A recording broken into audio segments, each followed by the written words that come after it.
நபிகளார் எச்சரிக்காத இடங்களே இல்லை. அது பெருநாள் உரையாக இருக்கலாம், ஜும்மா உரையாக இருக்கலாம்.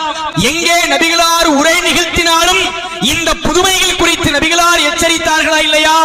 இன் அஸ்தகல் ஹதீஸி கிதாபுல்லாஹ் வ அஹ்ஸனல் ஹதீ ஹதீ முஹம்மத் வ ஷர்ருல் உமூரி முஹ்தஸாத்துஹா வ குல்லு முஹ்தஸத்தின் பிதா வ குல்லு பிதாத்தின் லலாலா வ குல்லு லலாலத்தின் ஃபின்னார். வார்த்தைகளில் சிறந்தது அல்லாஹ்வின் வார்த்தை, வழிமுறைகளில் சிறந்தது இந்த தூதருடைய வழிமுறை. காரியங்களில் மிக மிக மோசமானது மார்க்கத்தின் பேரால், இஸ்லாத்தின் பேரால் புதிதாக உருவாக்கப்படுவது. புதிதாக உருவாக்கப்படுகிற ஒவ்வொன்றும் வழிகேடு.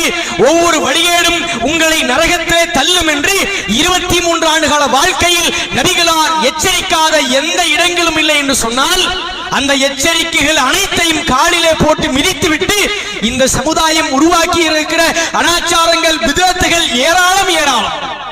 ஒவ்வொரு மாதத்தின் பேரால் புதுமைகளை உருவாக்கி இருக்கிறார்கள். ஒவ்வொரு வழிபாட்டின் பேரால் புதுமைகளை உருவாக்கி இருக்கிறார்கள்.